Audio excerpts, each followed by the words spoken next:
오늘도 값없이 베풀어 주신 하나님의 끝없는 은혜를 누리며 승리하는 꿈미래 모든 분들이 되기를 소망합니다. 하나님은 자기 죄를 인정하고 회개하는 사람을 품으시고 용서하십니다.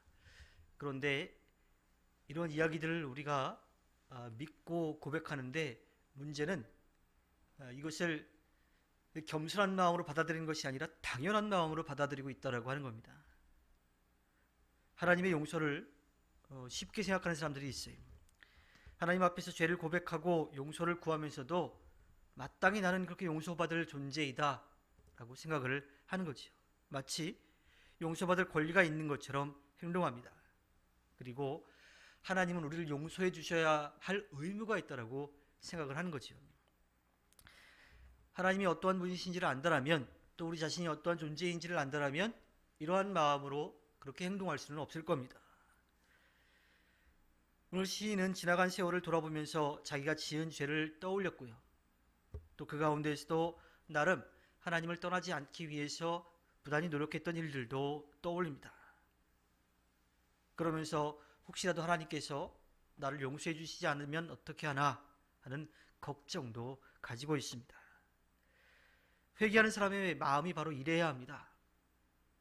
잘못을 하지 않으려고 노력하는 것이 필요하고, 그럼에도 불구하고 우리가 잘못을 했을 때에 정말 하나님 앞에 잘못을 했는데 이 잘못이 내가 정말 죄를 지은 것이다 라고 하는 그런 마음을 갖고, 혹시라도 하나님이 용서해 주시지 않으면 어떡하나 라고 하는 그런 마음을 가져야 된다라고 하는 거예요. 그냥 당연히 하나님이 용서해 주시니까 회개하면 되지라고 하는 그런 마음을 가져서는 안 된다라고 하는 이야기이죠. 시인은 고난을 당할 때 하나님을 찾았습니다. 밤이고 낮이고 하나님 앞에 부르짖으며 나아갑니다.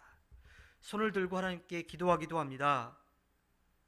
그런데 시인이 이렇게 밤이고 낮이고 손을 들고 기도해도 하나님은 여전히 응답하시지 않는 것처럼 그렇게 느껴지기도 합니다.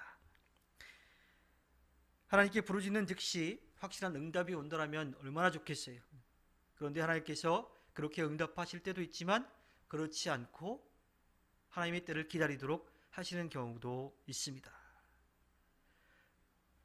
하나님의 그 때를 우리가 기다리지 못하고 원망의 이야기를 할 때가 있죠. 스스로 포기하는 경우도 있습니다. 그런데 그때 우리가 해야 될 일은 더욱더 솔직하게 하나님 앞에 우리 자신을 내어놓는 것을 해야만 합니다. 시인도 그런 상황 가운데 자신을 솔직하게 털어놓았습니다. 하나님의 응답과 임재가 임하지 않을 때 그냥 괜찮은 척 뭐 그럴 수도 있지 라고 이렇게 넘긴 것이 아니라, 하나님께서 응답해 주시지 않아서 제 마음이 아픕니다. 힘이 듭니다. 그러니 하나님 어서 응답해 주시기를 원합니다. 이렇게 자기의 속마음을 다 털어놓았다라고 하는 거예요. 3절에서 내 마음이 약해집니다 라고 고백합니다. 이것은 하나님의 응답이 없어서 아주 괴롭다라고 하는 뜻입니다. 우리는 하나님이 살아계심을 믿지만 때로는 하나님께서 지금 나와 함께 하시지 않는 것 같아, 나를 도와주시지 않는 것 같다 라고 하는 그러한 마음이 들 때도 있어요. 그때 우리는 절대로 포기하거나 멈추는 것이 아니라, 하나님을 원망하는 것이 아니라, 하나님 지금 제 마음이 이렇습니다 하고 솔직하게 하나님 앞에 모든 것을 털어놓는 그런 간절한 기도가 필요합니다. 시인은 기도를 하면서도 불안해하고 있어요. 빌립보서 4장 7절에 보면 그리하면 사람의 헤아림을 뛰어넘는 하나님의 평화가 여러분의 마음과 생각을 그리스도 예수 안에서 지켜줄 것입니다 라고 말씀을 하고 있어요.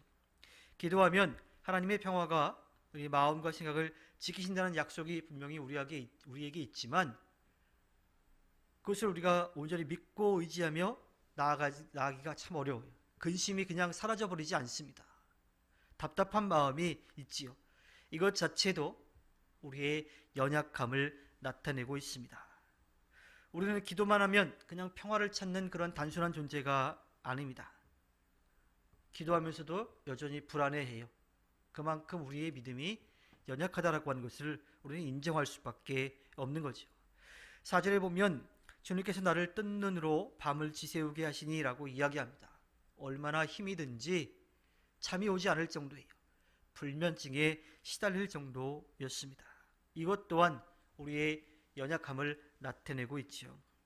그런데 이렇게 연약함을 통해서 우리가 고백할 수 있는 것은 우리가 믿고 의지할 분은, 또 우리를 도우실 분은 하나님밖에 없다라고 하는 것을 우리는 고백할 수밖에 없는 겁니다. 그리고 그렇게 연약함을 하나님 앞에 고백할 때에 하나님 더욱더 우리를 강하게 붙잡아 주시는 거지요. 우리의 힘으로 문제를 해결하는 것이 아니라 하나님께 모든 것을 맡기며 나아가는 겸손한 삶을 살아갈 수 있게 되는 겁니다. 우리는 어려움을 당하면요, 별별 생각을 다 하죠. 그 처한 당장의 그 문제만이 아니라 그 문제로 인해서 일어날 다른 일들까지도 쓸데없이 막 걱정을 하면서 살아가기도 합니다. 그리고 그런 엉뚱한 상상 가운데에는 하나님에 대한 회의감마저 들기도 합니다. 그래서 7절과 8절에서 시인은 주님께서 나를 영원히 버리시는 것일까? 다시는 은혜를 베풀지 않으시는 것일까? 한결같은 그분의 사랑도 이제는 끊기는 것일까? 그분의 약속도 이제는 영원히 끝나버린 것일까? 하고 묻습니다. 이런저런 생각들이 머릿속을 가득 채우고 말지요. 이것도 여전히 우리의 연약함을 드러내는 일들입니다. 우리는 하나님께서 모든 것을 아시고 모든 것을 하실 수 있는 분이라고 믿고 고백하며 살아갑니다. 그런데 그 믿음을 계속해서 지켜가는 일이 너무나 힘들어요. 순간순간의 어려움이 그 믿음을 흔들기도 하고요. 또 내 욕심 때문에 그런 하나님을 등져버리기도 하는 거죠. 실제로 어려움이 닥쳐올 때에 그 믿음의 고백들이 우리의 마음속에서 일어나지 못하고 의심과 원망이 나타나는 경우가 있습니다. 그럴 때일수록 우리가 해야 될 일은 하나님을 믿고 의지하는 거예요.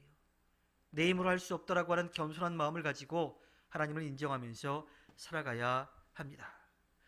부활하신 예수님께서 예수님의 부활을 의심했던 도마를 향해서 자신의 몸을 보여주셨고요.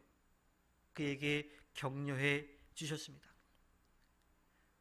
책망하긴 하셨지만 그가 온전한 믿음을 가질 수 있도록 격려해 주신 거죠.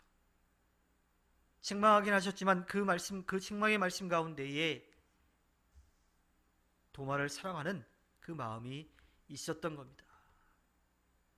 의심이 들 때에, 또는 걱정 근심이 우리를 힘들게 할 때에 우리가 해야 될 일은 변함이 없습니다. 하나님을 믿고 의지하는 겁니다. 하나님 앞에서 괜찮은 척하는 것은 아무런 도움이 되지 않습니다. 하나님은 우리의 연약함을 다 아시는 분이기 때문이죠. 오히려 연약한 그 채로 하나님 앞에 거짓 없이 진실 없이 진실하게 나아가야 합니다. 하나님께 허락해 주신 오늘 하루를 살아갈 때 걱정하고 근심하는 것이 아니라 하나님께 맡기며 나아가 하나님께서 베풀어 주시는 그 은혜를 누리며 승리하는 꿈일의 모든 분들이 되기를 주님의 이름으로 부탁드립니다. 기도하겠습니다.